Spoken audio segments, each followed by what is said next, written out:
Good evening, everyone. My name is Demelsa Gonzalez Flores, and I'm the Family Engagement Specialist. And I'm really excited to be here today with some folks from Central Office. Let's talk about our presenters. Let's hear a little bit from them, and I'll let them introduce themselves. So let's start with Lola.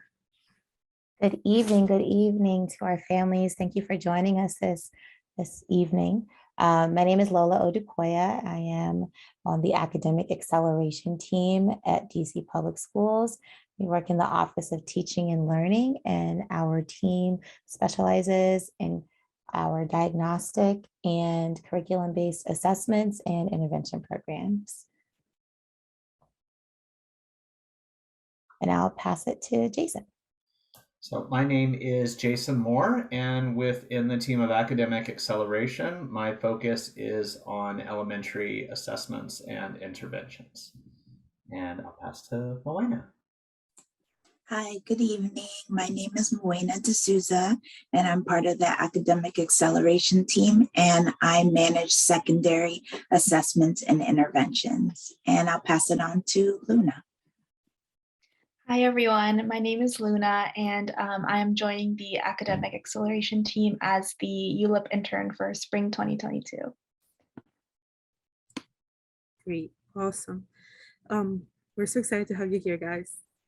Okay, so this team is going to be talking to us about assessments, what they are, why they matter, what questions we should bring to parent-teacher conferences, and what to do with this information. All right, so team, take it away. Awesome. So thank you so much, Demelsa. As we know, assessments are used to measure student growth, student achievement, and for a variety of different purposes. And so within DCPS, we have 4 major types of assessment: diagnostic, curriculum-based, summative, and college and career. Our team, the academic acceleration team, manages the diagnostic and curriculum-based assessments, and that will be our focus for today. The diagnostic assessments are administered I'll slow down a little bit, I apologize. The diagnostic assessments are administered 3 times throughout the school year: at the beginning of the year, at the middle of the year, and at the end of the year. These assessments give students the opportunity to demonstrate growth on aligned standards. Our curriculum-based assessments are administered multiple times throughout the school year to give instructors a constant pulse on student learning. You may have heard of assessments like ANET, or even our required curricular tasks, or RCTs. Those are considered curriculum-based assessments. These assessments measure student performance on grade level content and align to the pacing of the curriculum. The remaining categories that you see there, summative assessments, they measure student mastery and progress as well. And those are the assessments that are federally and state mandated. So for example, you have PARCC, as well as the MSAA alternative assessment. Those fall in the summative category. And then we have the college and career assessments. And those are the assessments that prepare students for college admissions and career readiness. An example there would be the SAT or the ACT. So again, today we're going to be focusing on the diagnostic assessments that measure student overall growth and performance, and the curriculum-based assessments, which measure student performance on their actual grade level content. And I'll pass it to Luna. So now I'll be going over the assessments by grade level. The assessments shown on this slide are available for elementary students, and I will just go through and read each assessment on the slide. So first, we have Teaching Strategies Gold for pre-K 3 and pre-K 4. Then we have DIBELS for grades K through 2, TRC for grades K through 1, iReady Math Diagnostic for grades K through 5, and then reading inventory for grades 2 to 5, and finally ANET, ELA, and math for grades 3 to 5. And the next slide, we have assessments available for our to our middle school students, all of which are administered to grades 6 through 8. So we have iReady Math Diagnostic, Reading Inventory, NWEA Science, SAGE Social Studies, and ANET, ELA, and Math. And last, we have the assessments available to our high school students in specific courses. So first we have iReady Reading Inventory for students in grades 9 through 12, NWEA Math, which is specific to Algebra 1, Geometry, and Algebra 2 only, and then NWEA Science, which is specific to Biology, and SAGE Social Studies, which is specific to 9th graders, and then ANET, ELA, and Math. So now we'll be looking at the DCPS assessment guide for families, which the Office of Teaching and Learning is very excited to share with everyone. This resource was created to assist families with understanding their students' assessment results. It is currently available in English, Spanish, and Amharic. And the guide contains a quick overview of each assessment and helpful tools for families, including questions that you can ask your students' teachers during conferences. So we'll be looking at an example, which is a screenshot we have of the DIBELS assessment page. Thank you. So the title of the assessment will always be the first thing you see at the top, where it says DIBELS, and then right after that will be a short description of the assessment. So when reading this blurb, we will learn that DIBELS is an assessment for students in grades K through 2 and measures student growth on foundational literacy skills. And then next, there is a table showing you the who, when, and how. So the who shows you who takes the assessment. So for DIBELS, it would be students in grades K through 2. And then next would be when do they take it. So DIBELS is taken 3 times throughout the school year. And not all of the guides have this information, but some may have how long it takes to complete the assessment. And as we can see here, DIBELS takes approximately 10 minutes to complete. And so next is the main part of the guide, which focuses on the helpful resources that you, the family, can use. So some of the resources that are included in here include links to access student results, such as Class Home Connect, which provides resources for families to practice and reinforce important literacy skills with their children. And this resource is also available in both English and Spanish, and they also have additional resources as well. And also, most importantly, the resource includes questions that may help you start a conversation with your students' teachers about their assessment results and how it can be better used to support your child at home. So the 3 questions we have specific to DIBELS are, how can I support my child while we read together? How do my students' results match up with other things you've noticed? And what types of books should my child read at home? So each guide will have specific questions related to the assessment.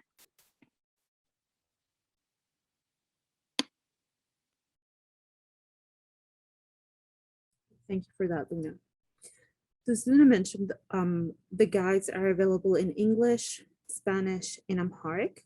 And the guide is always available online. So I am going to close out of the PowerPoint. And you can still see my screen, correct? Yes? Yes. Awesome. So I will put this link in the chat so everyone can access it. When you click on that link, it will take you to this page. Up here, you can change, and this is for all DCPS pages, you can change the language. So if you need to see this in Spanish, you can change it to Spanish. There you go. And this content will appear in Spanish for you. I'm gonna go back to English. And you can access all the guides here. So if I click on this one, it opens this page, which is page in the guide in English. And it walks you through the different assessments that students by grade level take, a page of contents, and then a lot of really useful information, like a review of what we talked about, and then resources by assessment. Right, so we have a few families in the meeting. If you could enter in the chat the grade level or the grade band in which your child is, so we can look at one specific page in this assessment. 4th grade. All right, so let's go up here. Let's make this a little bigger. So in 4th grade, we have all of these ones. And then we also have one for 2nd grade. So one that is, yes. Jump in? Yeah, Lola, jump in. So you're a 4th grade student, and I didn't see that in the chat, but thank you for voicing it. The 4th grade student would be taking iReady Math, as well as reading inventory in ANET. And then you said a 2nd grader. That 2nd grader would be taking Dibbles, as well as reading inventory. Those would be the ELA assessments, the reading assessments. And then on the math side, that 2nd grader would take iReady Math Diagnostic. And they would also, and that would be it for them. They would not be taking ANET. So I think it makes sense to look at a page that both grade levels would, an assessment that both grade levels would take. So maybe iReady or reading inventory. We could do iReady.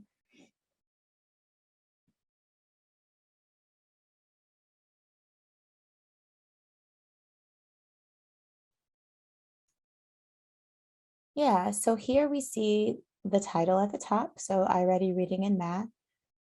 We have 2 assessments under the iReady name. So a reading assessment, which is an optional assessment that the school is going to decide whether or not they want to administer.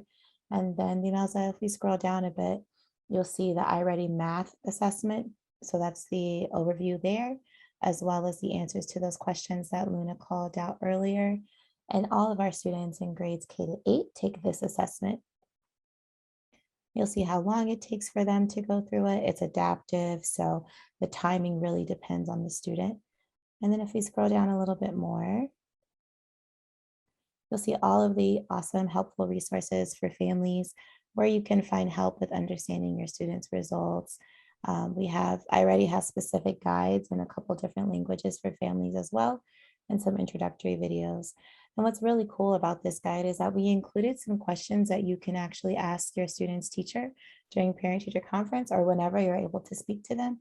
That should help with interpreting the results and possibly give you some ideas on how to assist your student.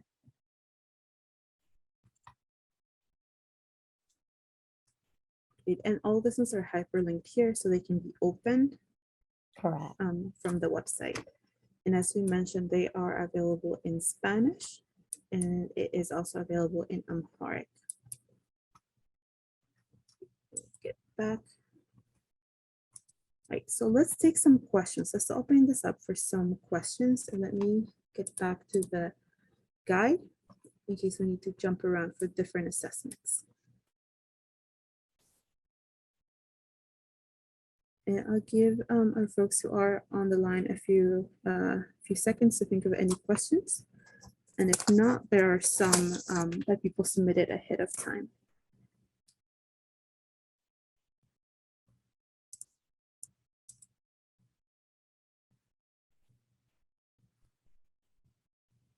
All right, so we have a few questions here.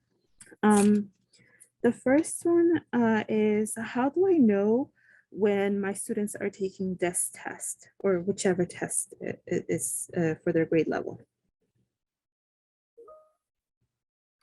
So we have set windows where schools have to administer the assessment for data collection purposes.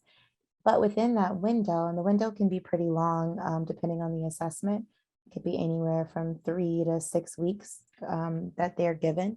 to administer that assessment. And then the school will determine the best time for the student to take the assessment within that window. And if you were looking to know when exactly, I would definitely reach out to your principal or assistant principal, or even your child's teacher to determine the specific date that they would take an assessment on. Yeah. How do students with learning disabilities, how are they tested? I'm gonna give opportunity for my team to jump in. That's an excellent question, and it's one that the Department of Specialized Instruction and our team have collaborated on closely for years. Ultimately, these assessments, the assessments that our team manages, are formative assessments. That is, they don't play into a student's grade, and they aren't a graduation requirement. As formative assessments, I always try to reframe this for teachers and parents. The word assessment can be very scary.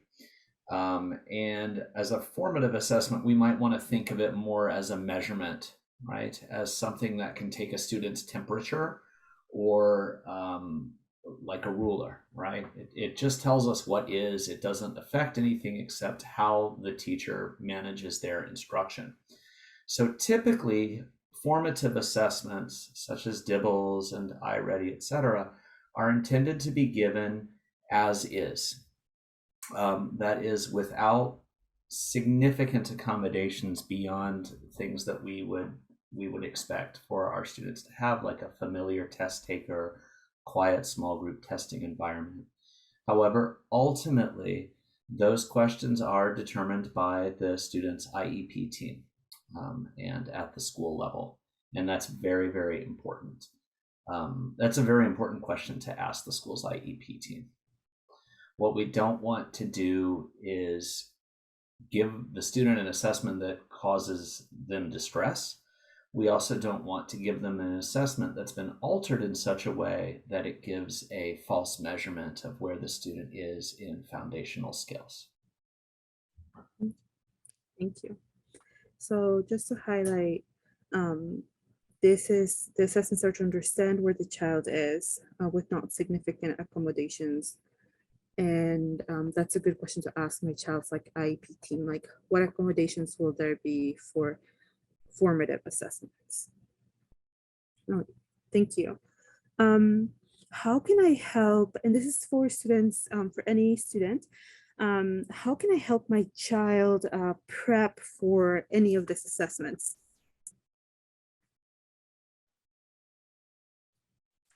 I think when you prepare for an assessment, you should really think about it as preparing for like a marathon, right? You want to get a good night's sleep. You want to make sure that your student's going to school in a wonderful, positive mood. We want to do our best to tackle any anxiety or anything like that.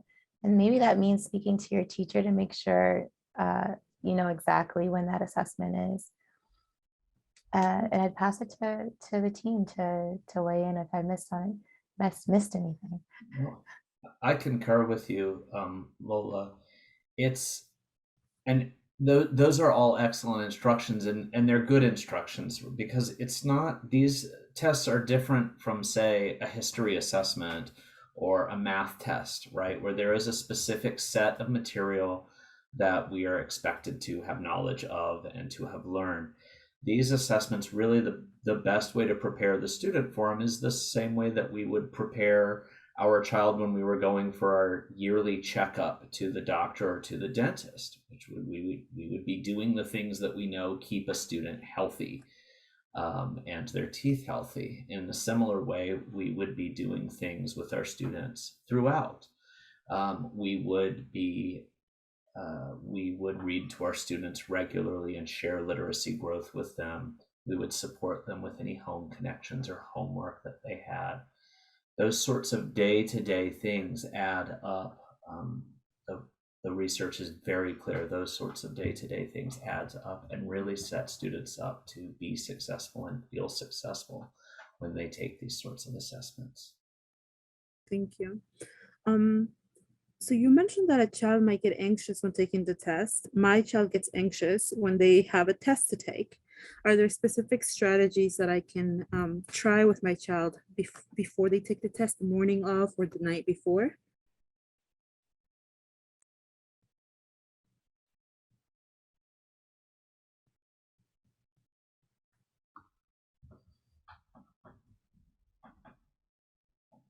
For the elementary assessments that I am thinking of, so when we think about upper elementary assessments, such as reading inventory or iReady math, which is a required assessment at K through 8, those are pretty similar to activities that a student might find themselves doing almost any day. The one assessment that is a little bit different and a little bit less of a natural sort of classroom activity is the DIBELS, which stands for Dynamic Indicators of Basic Early Literacy Skills. And that is a one-to-one assessment between the teacher and the student. And there's a couple of different unusual activities that the student may not have been used to. One is reading orally. When we read, we don't read aloud. And in fact, when we do read aloud and when we ask students to read aloud, we're actually adding a very complicated step at the end of an already complicated process for our students. If we knew that the student had the DIBELS test coming up in which they were going to be asked to read aloud and they were not used to reading aloud, a good thing to do might be to practice reading with them out loud. That's not something that is always done at home, but I think that could be a very valuable way to prepare for this assessment. Thank you.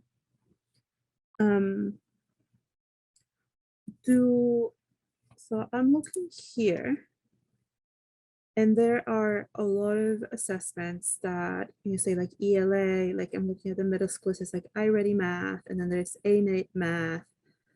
How, like, what's the difference between the different assessments like that? And it's the same here, like, teaching strategy, the DIBELS is for, you mentioned reading out loud, but then there's also the reading inventory and the A-NET ELA. So if I'm a second grader, I have two assessments about reading. Why is that? So our assessments are measuring different things, right? So to come back to your middle school question, you've got a reading assessment, reading inventory, which is very, very quick, by the way. And then but it's going to give us what's called a Lexile. It's going to give us a score and let us know what level that student can read proficiently at, right? And then from there, we have A-NET, which is a different type of assessment, curriculum-based assessment. It goes along with the pacing and what teachers are actually teaching in the classroom. And when students take that, the score, the results are going to tell us a couple of things. There's a writing sample included in there, so we're able to see student progression as they form their writing skills. We also have questions that are aligned to specific standards that we want our students to master within that grade level. And so the A-NET assessment is really giving us a pulse on what students are learning at that exact point, right? So I think someone had a fifth grader, right? You could ask your teacher, your student's teacher, hey, how did my child do on A-NET 1? And they're going to be able to tell you A-NET 1 covered this material, and here are the results from that assessment. And then you can even take it further and say, well, how do I help them with that material in particular? And that's when you start getting into the conversation of accelerating our student learning. And this, I would just say the same thing goes for the elementary example as well. We have assessments basically that are measuring different things. DIBELS with foundational literacy skills, TRC with our reading comprehension. So we're putting a couple different scores together to get a full picture of where your students are in their educational journey. To continue with my checkup metaphor, when you take your student to, or when you take your child to the doctor will measure their height, their weight, their temperature, and all of those things can be indicators. They'll check their pulse, their heart rate, their blood pressure. All of those things are different indicators that may give the doctor an idea that hopefully everything is working a-okay. The big divide in elementary assessments is the handoff between DIBELS and TRC that we see in very, very early elementary at kindergarten and first grade over to reading inventory at grades 2 through 5. DIBELS and TRC stands for text and reading comprehension, are both measurements that look at foundational skills. They are a series of associated measurements. So they don't measure reading per se, but they do measure a lot of things that are closely associated with reading success. At kindergarten, some of those DIBELS tests might be things like, can I match the shape of a letter to the sound it makes? Or if I am given a three-letter string that I'm unfamiliar with, can I sound out this syllable? So they're associated with overall reading because students are still developing foundational literacy, awareness, and skills. They are not able to access, or many of them are not able to access, the heavier sort of reading comprehension and lexile that we see from reading inventory. So there is a handoff from foundational literacy to what I call the fluid and self-extending stage of reading development between DIBELS, TRC, and reading inventory. Thank you. So I have a question about reading inventory, because we have families here with 4th graders and 2nd graders. So when I go to the reading inventory page, and parent-teacher conferences are coming up, right? So we have here some questions that as a parent, I could ask my child's teacher. Is there anything else that I should keep in mind when asking specifically about my child's reading? So Yeah. the reading, sorry. No, go ahead, Ms. De-Souza. I'm sorry. So the reading inventory is going to produce a lexile score for your student. And as at home, there are many things that you can do to support your child's literacy. Definitely talking with them around the house. You may not read particularly the book that your student is reading or in the classroom, but there are different questions that you can be asking your student at home. What did you read about? What was the setting? What happened in the book? You know, have conversations with your student, because that also helps support them when they're actually writing in the classroom as well. You want them to be talking about their reading, talking about what they learned so that they can vocalize it as well to help support it. With the lexile level as well, once you know your child's lexile level, there's also certain reading books that you can read with them. And there's a lot of materials that you can find if you go to the neighborhood library and you know their lexile level. You can find sections where they can read about even reading around the house, doing little things with you while they're cooking, or any of those things. All of that supports their reading to help. Also, students reading 15 to 20 minutes per evening to support.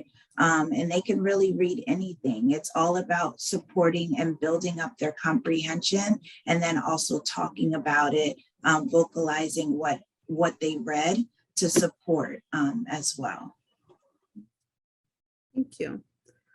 Are there any other questions from our families who are on the call right now? We are at your disposal, so feel free to ask.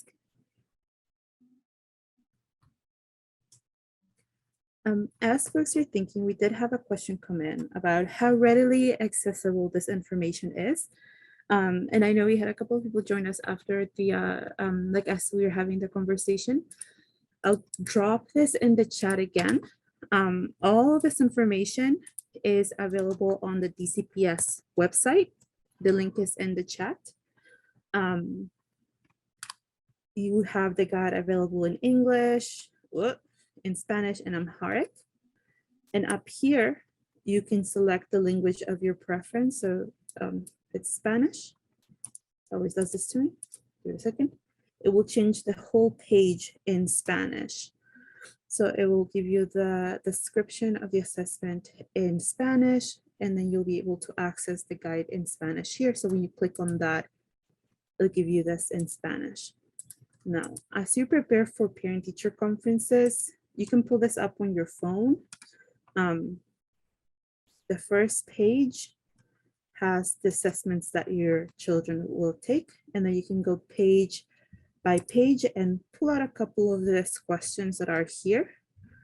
And if you don't know your child's Lexile level, for example, that's a question that you could ask. I think that's on the report cards. And if you weren't with us last week we talked about how you can access your child's report card on Aspen if you don't have the hard copy. So feel free to check those videos out. I'll share where in a bit, but that's where you can find all this information. Wait, any other questions before we continue on? Alrighty. Right, so I had one last question for our guests today. If there is like one thing that families should do before parent-teacher conferences to prepare for their conversations, what should that one thing be? I would say ask for your students' MOI data. What is So MOI? MOI, I'm sorry, yep. MOI, remember we had talked about the diagnostic assessments and how they're given 3 times a year. And at BOI and MOI, MOI stands for middle of the year. And the window just ended in February. And so I would ask your student's teacher about the MOI data results. And if you ask ahead of time, it would be great because that gives them some time to make sure they have all of the data readily accessible. I think too, the big question to ask at the parent-teacher conference is, if my students' middle of year data shows that they are not yet at proficiency, or if they are not on track for end of year proficiency, what are the specific things that the school is doing to work with my student to make sure that they can move at an accelerated pace? And the corollary to that is, what are some specific things that we can do at home to support this specific deficit or this specific gap that may have been noticed in the data? And definitely don't look at the data as a one all be all. Definitely look at it as it's a roadmap up to where your student is. So just as Lola and Jason were saying previously, they may not be at a certain place or they may not be at grade level, but that doesn't mean that they can't get there. So it's all about using a lot of variety of resources to really put those together to support your student. Also encourage your student that just because they may not have performed a certain way doesn't mean it's a terrible thing. They're just going to build those skills, and that's going to help them build up with their test anxiety and their comfort with these assessments. These assessments are not meant to be they're not meant to be intimidating or to be a downfall to them. It really just gives the teacher a clear picture of where they need extra assistance and where they're going. So definitely allow students to feel comfortable. Allow your student also to be comfortable with their data too. Let them know, have them take ownership of their data as well, so that they know where they're going and they can take ownership, and they can also participate in the parent-teacher conference as well and ask what can they do to better their learning. Thank you. Thank you so much. And thank you so much for this information.